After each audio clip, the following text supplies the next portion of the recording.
Hola again. Who are they? Everybody's always saying they want this. They don't want us to do that. They're gonna make us do this. Well, who are they? They, the elites, the globalists,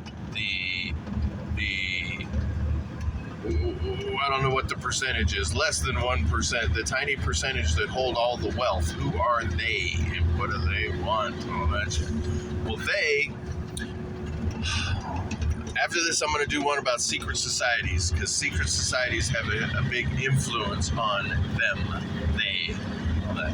Now, one secret society I'm sure you've heard of is the Illuminati. Now, listen, it's not... The stuff that you hear about is not the real deal. The 13 bloodlines that rule the world, it's not.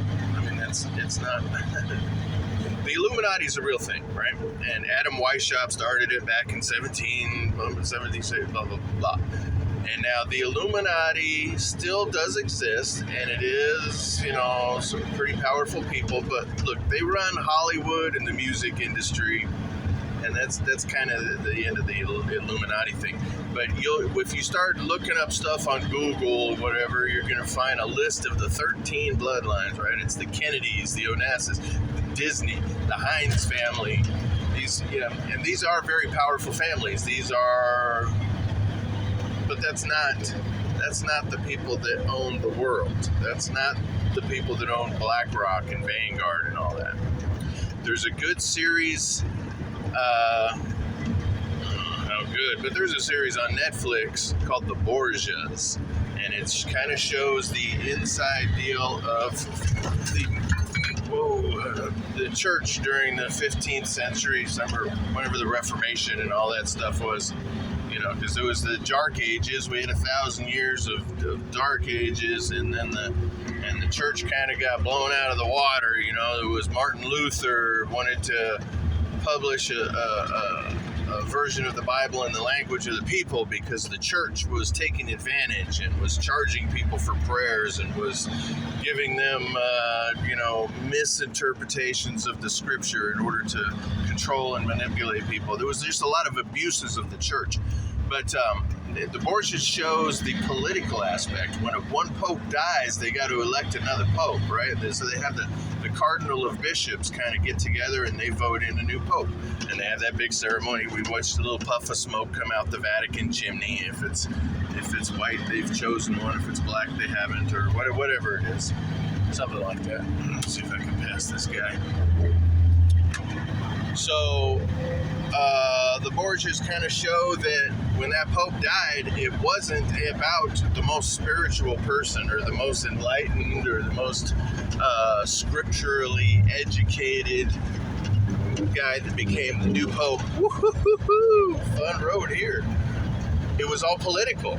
And so they start campaigning, they start bribing people and backstabbing and blackmailing and all this same kind of political shit that happens here. That's how they elect the Pope. Our religious spiritual leader is. So anyway, those folks. There's another good movie. Shit, 8 minutes already. Man, time goes fast when I'm talking. The Vikings, great series, good drama series, but it shows all these different kingdoms, these different areas of Europe that are battling each other, and all these kings and the power they have to command armies and the way they get together and all that. To have a unified force to fight a common enemy and blah, blah, blah. But as all this is happening throughout the Vikings, you'll see there's a thread. There's their old gods versus the new god. And aside, every king is always a bishop or a representative of the church of some sort. And he has the ear of the people. He has the real authority. Oh, I'm only at 4 minutes, not 8 minutes. I got lots of time. All right.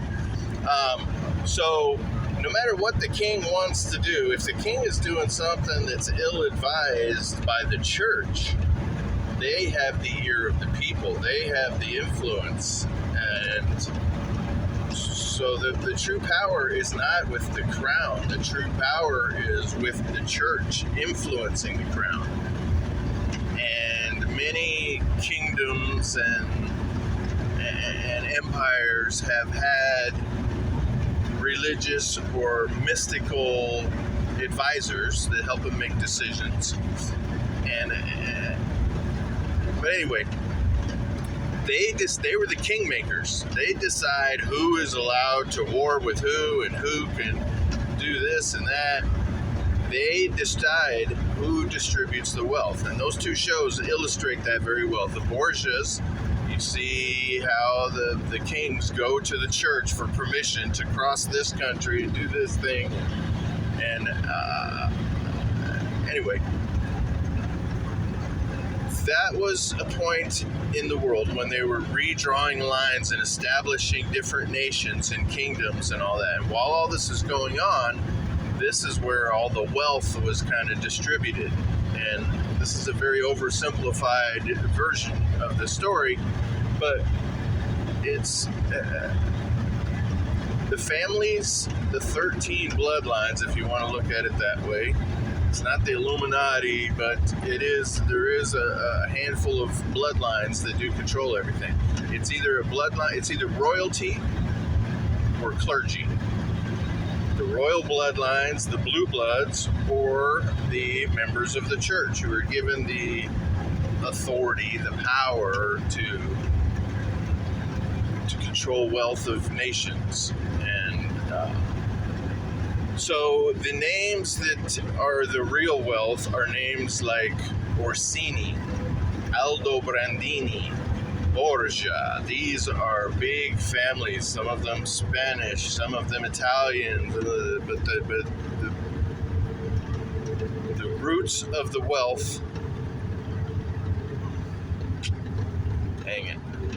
It's not an easy thing to do in a short video, especially when I'm just kind of spitballing off the top of my head, because, as I study all this stuff, I have a poor memory, and I don't remember names, dates, places, all that stuff. I mean, I try to.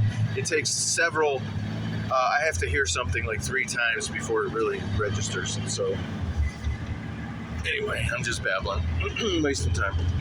So they are these old bloodlines. They are royal families, and they are clergy. These are people who feel they have authority over others. Now, this is the essence of evil, is to assert your will over another individual, to make somebody else do what you want them to do, and so that's what the church wants. And the church claims that they have authority over the whole world, right? You know, that the Pope has the authority of Jesus. You know, when Jesus was crucified and all that stuff, after Jesus was gone, the head apostle was Peter. He was put in charge, right? And so he had the authority of Jesus. Well, he became the first Pope, was Peter. He was the pontiff of Rome, right? And every successive Pope has been handed down Peter's authority, which came from Jesus. So they have the authority of Jesus. The Pope is the Father, you know, but they feel they have the God-given authority to rule over every being on the planet. And that's, you know, why they're trying to expand Rome and all that, because they feel they have that authority. And now there's a separation of us and them, in that these blue bloods and royalty think of themselves as higher on the food chain, right? They are not the same as us. The same way that we look at cattle as food, we'll keep them in cages and we'll kill them as we need them for nourishment, to feed us and sustain us. Or the way we look at fish, you know, it's a creature, but they're lower on the food chain, so we can kill them and they can be our nourishment and help sustain us. And so these people look at the average person the same way. We're a lower on the food chain, you know. We're a lower evolved creature, where they are the prominence, they have the blood, or they have the authority of God, or whatever it is that sets them apart.